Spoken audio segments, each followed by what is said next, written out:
And with that, let's dive straight into the discussion. So our latest Impact Series report, of which you have copies in your seats, focuses on one particular type of physical AI technology, humanoid robots. And our research shows that humanoid robots are, in fact, no longer so sci-fi. They are stepping out of the research lab and that they're getting into the real economy. They're being deployed into the real world. And this expands the use cases. It expands the investment opportunity as well. And having factored these new developments into our forecasting, into our analysis, we actually estimate that the global humanoids market could reach $200 billion by 2035, which, just to put in context, is about 30 times higher than where the market is currently valued at. And so, as this physical AI ecosystem expands and evolves, I think that a company like ARM is uniquely positioned to support that expanding ecosystem because ARM defines how software speaks to silicon, licenses designs, and brings really decades of proven architectures and mature technology to the table. So I'd like to start the conversation with you, Saumil, and think about and get your thoughts on how does ARM think about this opportunity? How do you size the opportunity in physical AI? And what's next? Yeah, I mean, I think you've laid it out pretty beautifully there. The concept of physical AI is something that we were just talking earlier. I think, Lauren, it's a phrase you've used for quite some time, and now it's become mainstream just over the last couple months. For those of you that looked at the Consumer Electronics Show in Las Vegas a couple weeks ago, the amount of humanoids walking the show floor was quite impressive.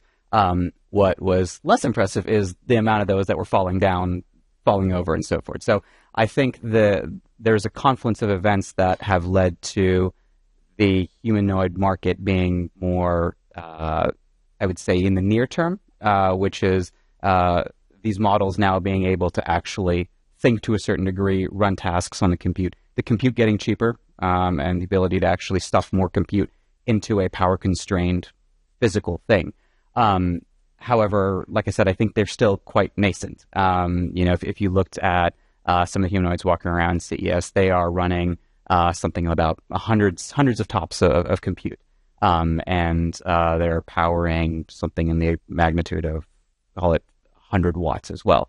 That's great for certain tasks for a certain set amount of time. So at ARM, and for those of you who don't know ARM, we're essentially the compute platform that powers most of the things that probably are in your pocket today. I would say, and on an average, person will probably go through anywhere from 50 to 100 ARM CPUs within their day. Your smartphone is powered by an ARM CPU. There's plenty of ARM CPUs in your car, washing machine, TV, even the AI data centers today. So for us, what we're taking a look at is a couple years down the line, what are the compute requirements necessary there? Think about a humanoid that you might think about in 3 to 4 years. What type of compute is necessary for that? What are the constraints on the power? What is the thermal envelope necessary?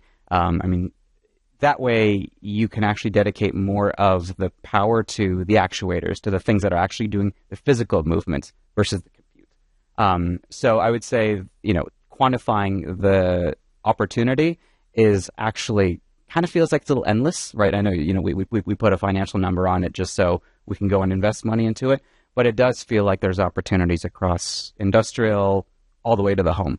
The home probably a little further away, affordability-wise, but I would say that's the way we look at it.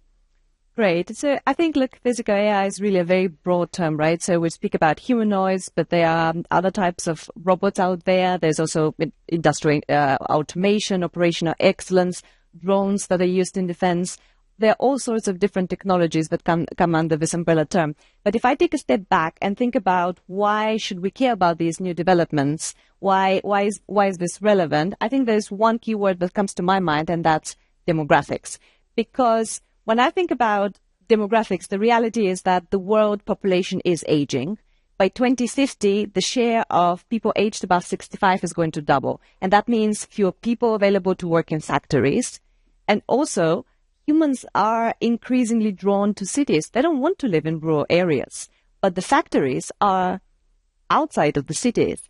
And then also let's not forget that workers' preferences are also changing. And so there will be certain essential jobs that might be undesirable, and then humans don't want to take. And so I think this is precisely where physical AI comes into the picture. And I think these challenges will be particularly relevant in manufacturing and logistics, but especially manufacturing, which is such a key industry in today's society. So, which is where I want to bring you, Lauren, to the discussion as one of the pioneers behind this change. So, how do you think about these challenges, this tension between supply and demand of labor in the manufacturing sector, and where do you see the opportunity is emerging? Yeah, absolutely. And manufacturing, I mean, it's how everything in this room is made. Everything in our lives are made. So I'm very passionate about how we make things being an important lever for change, and spend with my team, our entire year and working with and out at a lot of the factories that are making things you wouldn't think about, like chairs or bottled drinks or whatever it might be. And there are so many challenges with, first of all, knowledge that can walk out the door at any moment, trapped in people's heads. The machine whisperer who can hear when a piece of equipment is about to have a problem. The operator who knows intuitively exactly what to do, but doesn't quite even know how to explain that to someone else. And when we think about that bridging, it's not just the humans, it's also the equipment. I'll give you 3 examples of just real factories that you might be surprised have a mix of decades-old equipment and brand new. So one making the tiniest little things that you would find inside your body. You'll see machines on that shop floor that are decades old, paired with machines that are a year old. Same, you'll see on some of the most advanced bottling factories on the planet, decades old, years old. Same with steel, decades old, years old. So across the range of all the things that are made, there's the need to bridge into a new workforce and attract that new workforce and help them see this isn't dirty, dark, dangerous anymore, like manufacturing jobs maybe were 100 years ago. This is a fleet of humanoid robots, maybe in the future, right now, regular robots in their cages, but lots of interesting things to be doing with technology. And then also bridge the older equipment and the newer equipment. So when it comes to demographics, I think there's the human. How do we help take that knowledge out of people's heads and into consistent, dependable systems? And then also, how do we bridge the equipment? Because, and we spend all our time thinking about this, if we define physical AI as human plus machine more broadly, there are so many things that are not yet smart in our ecosystem. So, and I'll share just a little bit of what Guidewheel does, because it's an example of that bridging where I think there will be more and more, which is we use the power, the heartbeat of an equipment. You wouldn't think machines have a heartbeat, but actually if you clip around the power going into any machine, you can measure that heartbeat and use that to pull any machine into the cloud. So you can go to any of those factories where you've got the mix of equipment and you can suddenly say, you can have everything be a smart machine, bolted on, clip on, pull the older equipment into the cloud. And what that can do is start to make it the physical world into a place where you can be training and have the data across assets versus a small subset. Because what's much more challenging about your job is you're not just working with the bits. You've got the atoms and the bits, and so much of the atoms are offline. So thinking about demographics of equipment and people and pulling more and more of that into be the data that can get smarter and smarter and smarter for the robots, plus anything else. And I'll add on there. I think what Lauren said is quite keen in they need to be consistent and reliable platforms, so that all this older technology, there's a reason to go and invest in newer technology there, right? In newer machines. The reason these are decades old is because there's no driving force to actually go and put money into buying the new machines. So what do? You try and band-aid something. You make everything smart through adding a sensor on, through adding something that takes the very cost-expansive equipment, and let's see how we can make it smart. Versus now there's actually a reason to go and invest in new equipment that provides decent ROI. You might not know if it's going to last decades, but at least there's ROI in the interim, which is back to the kind of sizing the opportunity. Could be quite vast if you make it reliable and scalable. Yeah, and we envision this layer of the operating intelligence for the physical world that's just right now starting to happen. There are points of lots of intelligence, but what we'll really need in order for this to work at scale is that layer of operational intelligence that does bridge physical plus, smart. Yeah. Very interesting. If I could pick up on one word you said, Lauren, heartbeat. I think this is a very poetic way to describe factories and to describe the role of manufacturing in today's world. And if I could stay on that theme, factories and the future of factories, and I'd like to bring you, Eric, to the discussion. How do you think about the future of factories through the lens of AI, be it cognitive AI or be it physical AI, and how does this change when we add really this layer of robotics on top of it? Do you think all these technologies can really be transformative? I do, definitely. I'll probably put back my student hat, which I love to, keep getting back at. I actually just completed a couple of graduation at more than 60 years old, because I think we absolutely need, whatever our background, I'm an engineer at heart, but we need to actually keep ourselves current and up to date. So back to your question. First, let's make sure we have a common definition of physical AI. It's basically perception plus reasoning plus action in an autonomous manner, the three combined. And when you apply that to the future of factory, you basically are on the way to moving from automated operations, which I think we can see for quite a while. I've seen that at P&G all my career in various ways, but it's quite actually interesting to see the very pragmatic ROI-based development of automation.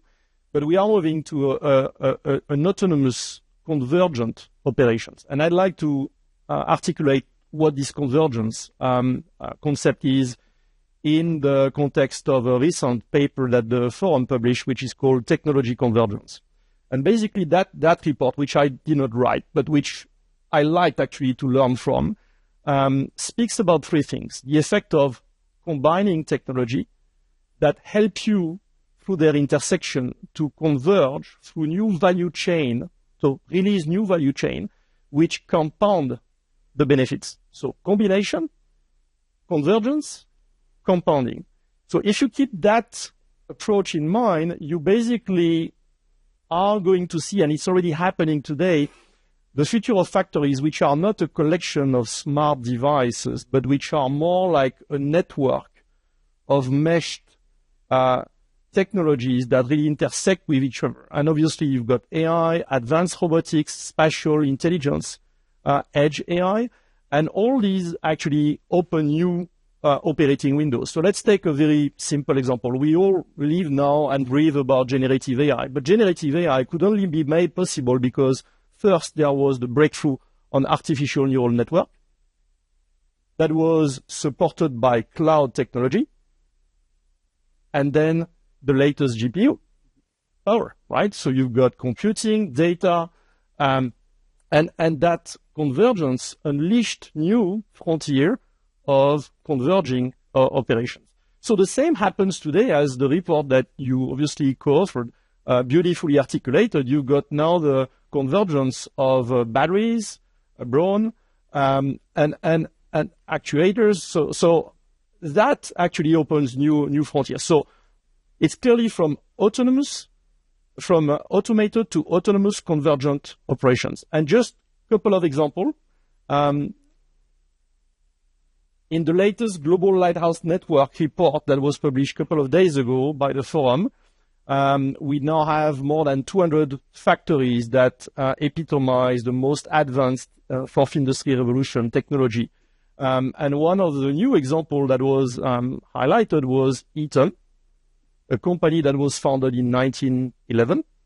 So it's now focusing on intelligent power system. But the case brought by Eaton was quite spectacular in the pragmatism and what it demonstrates to that physical AI evolution. So here is the situation. They have in their Guangzhou manufacturing site a 300% increase in the complexity of wiring through their control box, which requires 10,000 wire checks a day.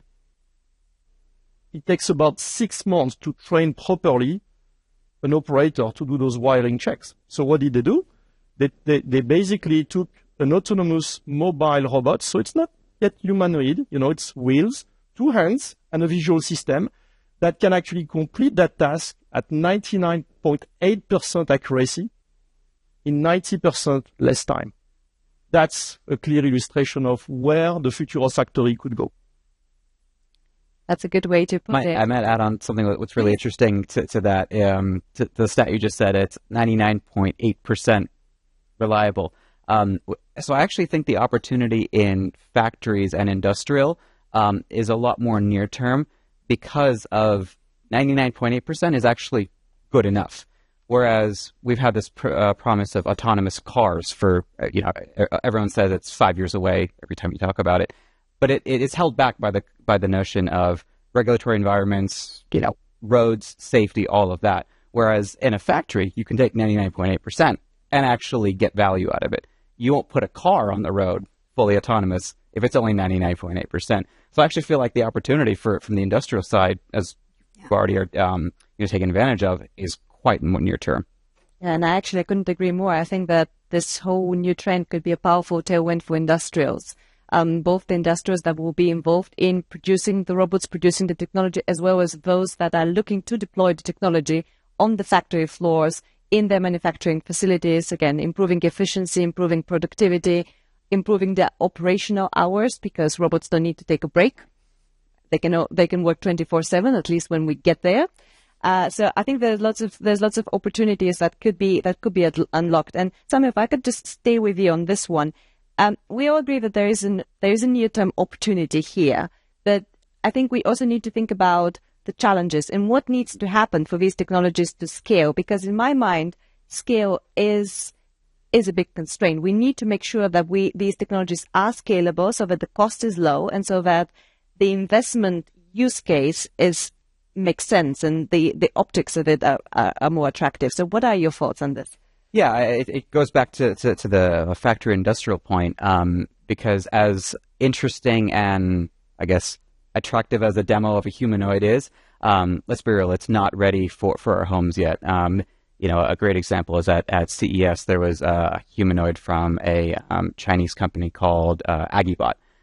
It set the Guinness Book of World Records for the longest walk that a humanoid robot had done. I think it was something like over 100 kilometers. Very impressive, right? That humanoid is meant to do tasks in your home, help out, on simple household chores. It costs today $40,000 US to buy that in your home. That's not necessarily affordable by most homes, and so I think the element of that is still quite far out.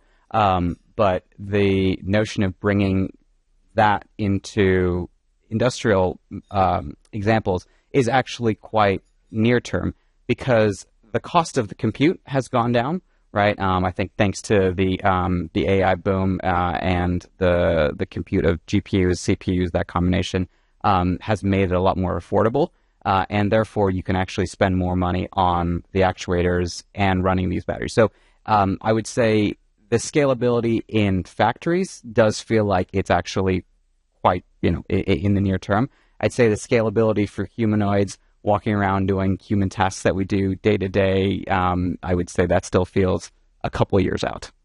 I think so. I think it would take some time until that technology matures, and then we trust it enough so that we can use it in healthcare, elderly care, in our homes. But I think that the direction of travel is there. It is, and also the form factor is also quite an interesting conversation, right? Because when humanoids are made to, it's in the word, to look and resemble like a human, 2 feet, 2 hands, 1 type of head. But actually, that might not be the optimal form for a task for that quote-unquote robot to do. You might need more legs or more arms or something like that. However, from a perception standpoint, that is a little frightening, right? Like, I don't think you want to see a spider-like humanoid walking around on the streets. I don't think that would be very calming to the mind. And so we do have that cultural element as well. Like, what is acceptable from a societal element of what these should look like. that plays a factor. I mean, you probably have, Lauren, more of an insight into this, but that is something that, when you talk to companies that are making these robots, Boston Dynamics, I mean, you see their dog robot walking around, and it's very impressive what it can do. But that thing's pretty big, right? And if it comes near you, you get a little scared, right? A little spooked. A little spooked. I mean, that thing is like this big. It moves fast. It flips around, and you're going, "Let me get out of the way from that." So there is that kind of acceptance mentality that would add into it. Yeah. Yes, for sure. I think so. We spoke about the near-term opportunities, the enablers, the ecosystem that needs to come together. But when I think about this, I think at the end of the day, it all comes down to a business decision, right? And this can be particularly challenging, and it can be a tricky issue to solve because there is often a very fine and delicate balance between protecting the bottom line today and investing for the future. So now I wonder, how do we find that sweet spot? How do we strike the right balance between what is important now and what needs investment now to make an impact in the future? Lauren, do you relate to those challenges? And how, in your conversations, when you speak to business leaders, how do you actually challenge them to think about the opportunity in future terms? Yeah. And I will say one of the things I love about working with manufacturers is I actually don't necessarily challenge their practicality, because I do think these technologies have to pay for themselves right now. We have to find a way to make the ROI work. So usually I'll share two thoughts that I have really resonated in discussions. So first is, for the long term, don't worry, we'll come back to immediate ROI, but for the long term, this concept of getting a good, high quality, trusted data foundation in place. We always used to talk about garbage in, garbage out. The way I've heard people think about it now is garbage in isn't just garbage out anymore. It's garbage in, poison out.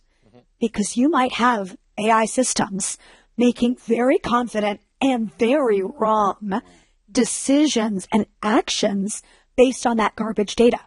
And a lot of times the data doesn't look like garbage. It looks like beautiful numbers that display perfectly. But then when you learn the source, it's manually entered at the end of a shift, and operators putting in, I had an hour of downtime, probably about, and you start actually losing confidence in that data foundation. So a lot of the leaders we work with are thinking about, Eric, I loved that you used the word compounding as well. The compounding benefits of the opposite of garbage in, poison out, which we think of as carbon in, diamonds out. So good quality data foundation with the right processing to get the right decision and action, compounding in a learning loop. So it's getting smarter and smarter and smarter over time from the physical world.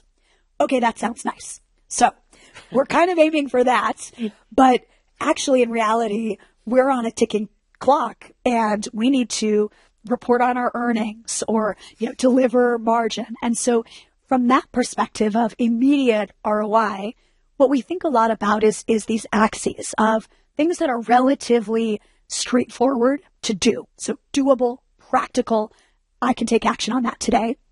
Things that actually move the needle, because if you take action on something insignificant, it doesn't really matter. And then this third axis of also is the right thing to move to carbon in, diamonds out for the long term. And it's a lot about, for that finding the near-term ROI, it's not about silver bullets, because in manufacturing, it's all about the bottleneck. And the bottleneck can move at any point. So we tend to say, okay, start with holistic visibility to spot the fast bottlenecks, where usually in manufacturing, we'll look for capacity-constrained areas. We won't have necessarily control over demand, but if demand is the bottleneck, fix that first and don't focus on the manufacturing necessarily. But this concept of looking for capacity-constrained lines where you can get operating leverage, of being able to, if you have $100 million, say, business, and you could go from, a lot of the factories we work with are at 50% utilization of their equipment in, say, the data center market, where they're selling in and they can sell everything they make.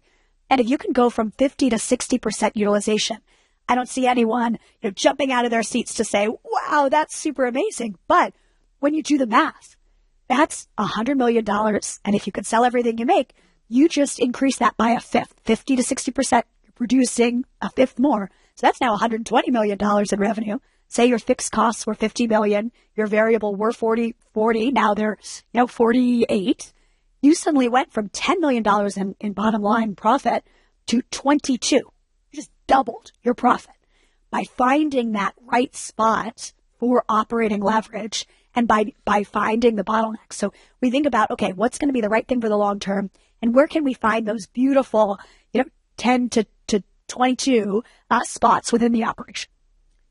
I think what you just said, double the profit, double the productivity, I think is something that really resonates with what we find in our Impact Series report, because we find that having looked at the data, made the calculations, we actually think that lots of these technologies have an opportunity to increase productivity up to somewhere between 1.5 times and 2 times. When you come to think about this is quite a big number. So it's huge, and so the opportunity is definitely there. And I think that all these technologies can be very transformative in their own right. But when I think about a technology that is transformative, I think the flip side of that is it could be also disruptive, and it could disrupt supply chains, which tend to be very delicate and very intricately connected or interconnected in today's world. And so, Eric, with that backdrop, how should business leaders, how should policymakers, how should even governments think about all these trade-offs and these challenges? How should we position ourselves to be in the best spot today so that we can capitalize on the shift and be future-proof already today? So for leaders, whether in industry or in the regulatory public sector, to anticipate, adapt, and capitalize, as you alluded to, I would say start with 2 very human-centric foundations. The first one is truly educate yourself.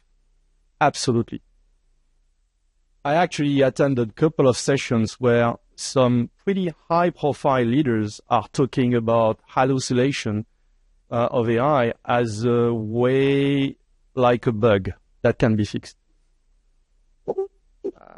It's not the case, because once you have learned how supervised, unsupervised, or reinforcement learning works, how artificial neural network works, you understand that hallucination can be mitigated, but they are by design part of the artificial intelligence concept. So if you are a leader and you believe it's a bug, the decisions you are going to make are going to be very different than if you understand properly what AI can and cannot do. The second thing is, forget about AI for a second and just stay grounded. Stay grounded on a few things. First, purpose. Whatever the technology, it needs to bring a purpose. What does it bring, right? So fall in love with the problem, not with the solution. What are you trying to solve for? And then see how the technology and physical AI can help you to get there. The second thing is stay grounded on the human decision-making bias. There are 2 well-known persons that we hear often their adage. The first one is Roy Amara's law. We tend to overestimate the effect of technology change in the short term and underestimate the long term. We've seen that over and over. Actually, Gartner has made even the hype cycle out of it. So when you are actually in a corporation, most of the time your CEO or your CFO is going to come at you and say, how pragmatic, how reliable is that technology? Is it like more on the, hype curve, or is it more mature? So staying grounded there. And the other part is Daniel Kahneman on System 1 and System 2. We tend to defer to System 1 thinking, which is, saving lives because we basically judge quickly on patterns. But on AI right now, we really need to think System 2 to take our time to understand what's at stake, the potential unintended consequences. So educate yourself, stay grounded. I would give probably few examples of anticipation. If you think about the hype cycle, first, whether you are an industry leader or a regulator, be very intentional on keeping an eye on the frontier AI technologies, how fast they are moving. So if you are a regulator, it's very important you quickly are able to detect how you need to start discussing and bringing public-private collaboration discussion about those things. Yesterday, there was a panel about AI in life or death decisions, involvement. You need to talk about those things, right?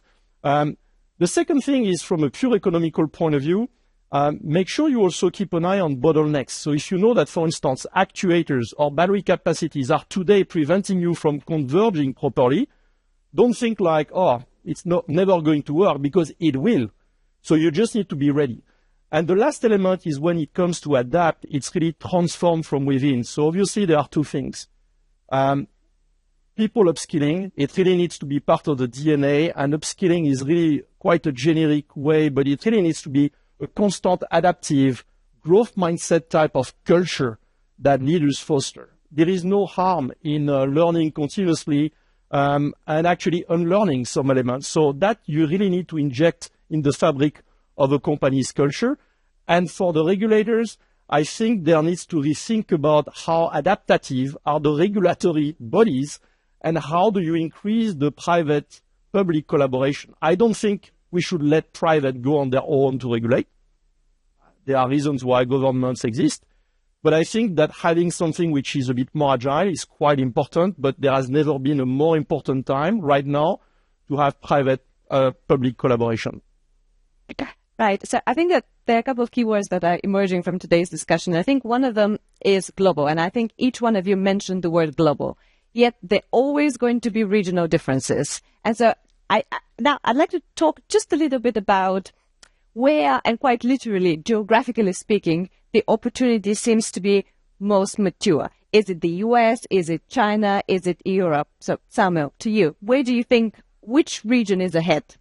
Yeah, I think if you look at adoption of robotics in the workforce in industrial, it's very clearly China, right?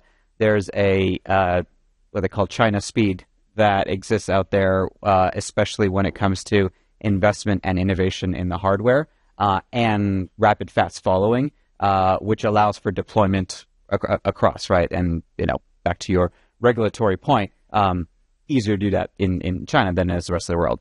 If you look at the capability of the intelligence, that clearly sits, I think, more in the West and especially in the U.S. If you look at the capability of what the intelligent machines are able to do, if you look at the advancement in the models, I think that exists in the U.S. The one thing I will say that, and kind of to your point on how do you future-proof it, I think the way that the West is investing in the hardware to make it future-proof on where the software intelligence capability goes is going to be quite critical, because we have a view today of what, quote-unquote, AI models enable, which is large language models, text space, limited context windows. There is a world in which maybe it's not an LLM, maybe it's not a transformer architecture that actually is the right model for the physical world. And so the investment in the hardware that we make today needs to be able to account for a shift in that. So having the compute capable of that, having the battery capable of that, having the hardware, the rest of the actuators capable of that, I think is actually quite important, especially when we look at scaling that across the world. But back to the question, I think there is that sort of geopolitical tension that exists, right? I think if you take the innovation that happens in the intelligence in the West and combine it with the speed of what happens in the East, that'd be a great outcome. Don't think that's reality, though. Lauren, do you think it's reality? I could not agree more. I think, I wish it were reality. I definitely could not agree more. There's a stark difference. So China, and then, we work on every continent and have the opportunity to see huge differences among different types of industries as well as geographies. But I think what that creates for leaders in this room is a massive opportunity. If you are outside of China, that's where you can get the 2x, 1.7x, 1.3x. We see an average of 1.4x productivity. And that opportunity is there because a lot of the equipment is from the golden age of manufacturing, at least in the US. And so it's got the chance to really make a big leap, whereas China's ahead right now, but actually could be, I bet they'll keep moving it at quite a pace, but there's an opportunity to actually overtake by thinking differently about how we bring AI to that physical world and bridge the infrastructure, et cetera, and the rest of the world. So I do think there's a very stark difference regionally, but a real opportunity for leaders to think about how can we make a contribution to the worlds we want to see. And Eric, to your point about having a vision, like what if we envision a world in which we've used this technology not just to drive productivity, not just to bridge into the workforce and bring young people into how we make things, but also to drive a more sustainable way of doing that. And this technology can do all of those things in a way that does tend to deliver ROI from the start. So thinking about, all right, let's take this challenge that we see in the Western world and turn it into an opportunity with this new technology. Right. I think I have a slightly different view. Yeah, because we talk about the US, we talk about China, and nobody seems to be talking about Europe in this new ecosystem. And actually, so when I look at robotics and I look at the body of the robot and the robotic hand, that hand is so dexterous and so flexible because it has so many different actuators and small physical components. And when I look into the data and where are these components manufactured, Europe lights up on the map pretty significantly. Yeah. More than 30% of the global supply of high precision components comes out of Europe. 15% comes out of Germany. Yeah. So I think that there is an opportunity there for Europe to use some of its long-standing automotive DNA, and to reposition and to repurpose for the next wave of AI and maybe for robotics. Yes. So it's possible, but I think it's something that is not so, you don't hear it mentioned there so often. Yeah, which I love that point. So it's looking at, okay, what are our assets? How can we find the true bottleneck? And in this case, maybe it's demand for automotive because we aren't seeing that demand. What can we do differently? And an example in glass is folks making regular windows. The industry hit a point where, sales were down, no one wanted regular windows, and they pivoted to make indoor closet doors. Super simple example, but oh wow, turns out indoor hanging closet doors, real similar to windows in terms of being able to be made in the same equipment. How can we think differently about design for adaptive flexibility of the equipment, but also what could we do to just make it a little bit more flexible right now and find the bottleneck and then attack that bottleneck? Right. So maybe one additional thought about, that geographic approach. I recently got intrigued by a report that the forum published, I think it was back in March 2025, that analyzed the consumer perception about AI. And it was very striking that the level of trust in AI was massively high in China and in most of Asian countries, not all. And then you had a lower degree actually in Europe and even in the US. And Howard Yu, who is a professor at IMD, actually has published, a hypothesis on that. And I think it goes beyond hypothesis, which is really getting back at trust and what's in it for the consumer. When people can really see that the AI technology brings changes on their daily life that really make their life better in a way they can trust, as opposed to something which is just there for profit extraction and just benefit to a few, people tend to actually embrace technology. And I, as a French-Swiss, background, I do remember, when I was in my teens years, you could see the French high-speed train, the Ariane rocket. So, and as an engineer, I was like, wow, I love technology. There was not a question at all about whether technology was going for the benefit of the great or good, which to a certain degree, China seemed to have achieved in terms of the ecosystem they have created. And one of the examples that was given was, they committed to have the high-speed train from,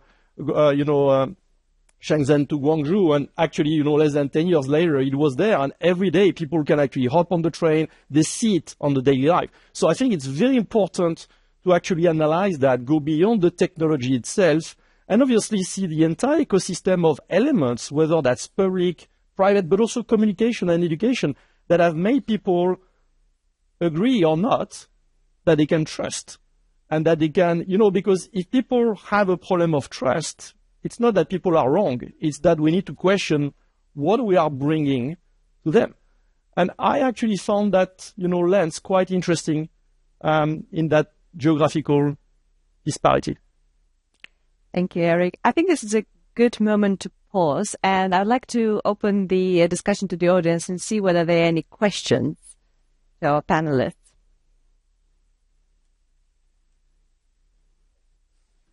Good morning. My name is Giancarlo Bruno with the Milken Institute. Thank you for the panel. I have a question that is broader than the specifics or real-world application, but higher level about AI investments. Our moderator talked about Europe for a moment, and thank you for that.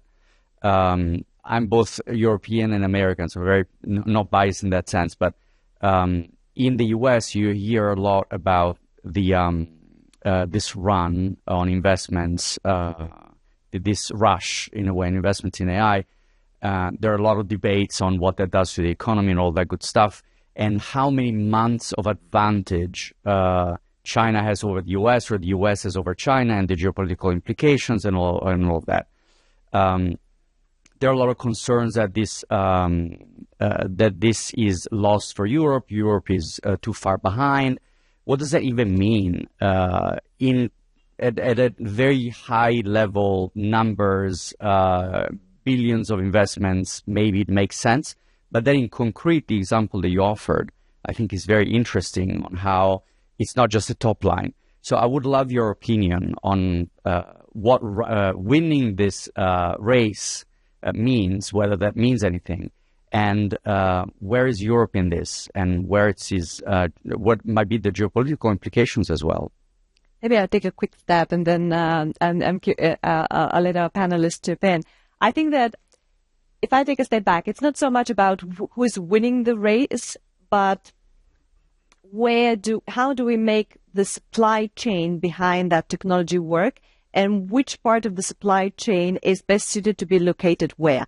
When I look at the data, it looks to me that Europe could play a key role in the brawn component. Again, if I think about physical AI, robotics, in terms of the three Bs, the brains, the brawn, the batteries, it looks like the brains at the moment, the US has a big advantage in terms of software, in terms of compute, in terms of the ecosystem. Brawn is I think, an inherently could be an European component, again, because of the decades of automotive experience that Europe has and that kind of manufacturing prowess, and then batteries, China. It does not need to be this way, but I think it's thinking about who is the ultimate winner. One winner out of the whole ecosystem is maybe not the right way to think about it. So put differently, I think that there is still an opportunity for Europe, or rather there is a big one, if the kind of the infrastructure behind it is made to work, and people are aware that this opportunity exists. Yeah, maybe I'll take it from a broader lens, and actually, you talk about the investment happening, this AI bubble that keeps getting talked about.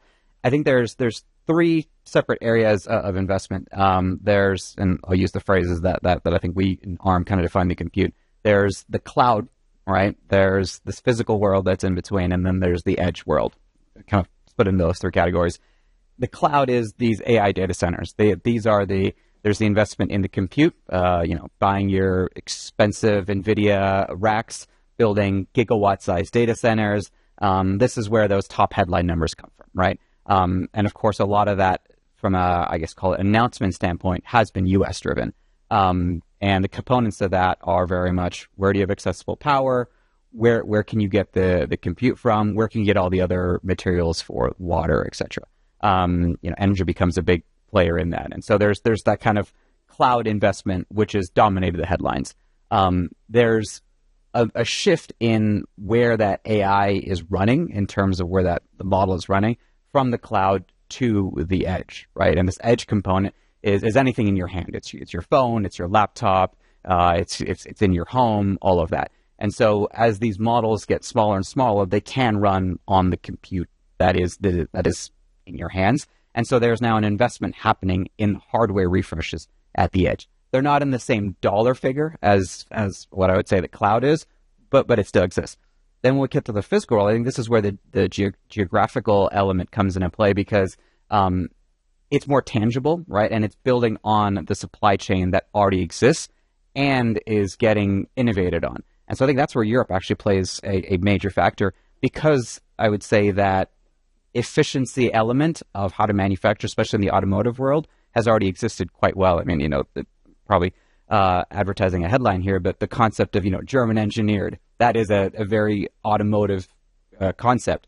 If you can apply that to what you are designing from a physical robotics standpoint, I think you actually have quite a leg up. That's kind of how we from the sort of semiconductor world, see those investments. And I think there's quite an opportunity on the physical and the edge world. Again, not the same headline numbers, but you actually might see more tangible ROI benefits in the near term. I mean, one of the challenges with all the AI models in the cloud is there's a lot of investment going on, but the true actually adaptation of that, it's not major today. I mean, we all use chatbots and so forth for fun and a little bit of research, but they're not dramatically changing the way we work today. Whereas the introduction of something physical actually can dramatically change that. And to Eric's point, actually increase the trust factor in that AI there. So, sorry, a bit of a long rambling, but kind of spreading it up. I just offer a complementary view, again, from a human point of view. I would not just look at investment in terms of technologies. I would look at, first, you need to continuously innovate. You can't even win today or claim you win today, because tomorrow you might actually lose. It's going so fast. So the underpinning element of technology progress is talent. So one of the foundational elements of where are you well positioned to win, if there is a win-lose game, which I don't think we should go. Actually, we have actually a great case for win-win-win, all regions. This is the best evidence of win-win-win. But talent is absolutely foundational. So we really need to look at where today are the regions that are fostering a climate of trust and welcoming for talent, so that talent continue to foster that technology. Then the second element is the technology provider manufacturer collaboration, where the convergence takes place. Because the example that I think was showcased in your report was humanoid robots at BMW's Spartanburg plant.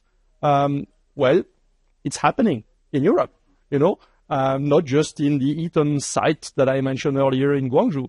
So it can happen, but obviously you need to have that discussion between technology providers and manufacturers so that the industrial grade application of that technology makes sense from all aspects: finance, safety, regulatory. And then last but not least, I really insist, the cultural aspect from a consumer point of view. We need to make people understand and be more comfortable with, being uncomfortable with what they don't know about AI, so that it's not like suspicious continuously, and people can develop that critical thinking about parsing, okay, well, here is a risk, and by the way, I trust that the region I am in has identified that risk, is working against it, hence the importance of communication, like, we are currently, at the phase 3 of safety testing for humanoid robots in Renault or BMW. When you are a non-expert person hearing that, you say, wow, okay, well, it's not like vaporware. They are really talking in terms of, the plants next door, they are testing it. So it's really important to look at the human side from a talent, from a collaboration, technology providers, manufacturers, and also from a consumer education. I think that is really fundamental for a region to thrive and hopefully for regions to collaborate together. I'll add one more quick thought, which is, it's about your definition of winning. And if we would define winning not as reaching AGI first, but as sustainable prosperity for people, I think it's all about adoption that's actually going to have that real impact for any humans. So working backwards from adoption, there's so much that we can do. It's not just about, who's out there with AGI. It's so much about, okay, what's available today? How do we design the system to be learning and current, and the people to be interested, the talent to be interested? And that's where leadership comes in. So I think what happens with Europe will depend on Europe's leaders. How do they define winning? And I would hope that winning is defined as sustainable prosperity for our people, or whatever the equivalent is that matters to humans. And then working backwards from, all right, with that as the definition, where's the bottleneck and how do we get there? Conscious, we are running a little bit out of time. I was just wondering if there are any further questions. Well, in that case, I have one quick one from my side, and that it's really quick, I promise. I would turn to each one of you. If you could finish this sentence with just one word, but really just one word, what would that word be? Robotics means, Lauren. Nuanced. Nuanced. I'm going to steal Lauren's word for previous adoption. Hybrid. I think it's a great place to stop. I think that we've had so many different perspectives and so many different voices in the room. Thank you so much, and please join me in thanking our esteemed panelists for today's engaging discussion. Thank you.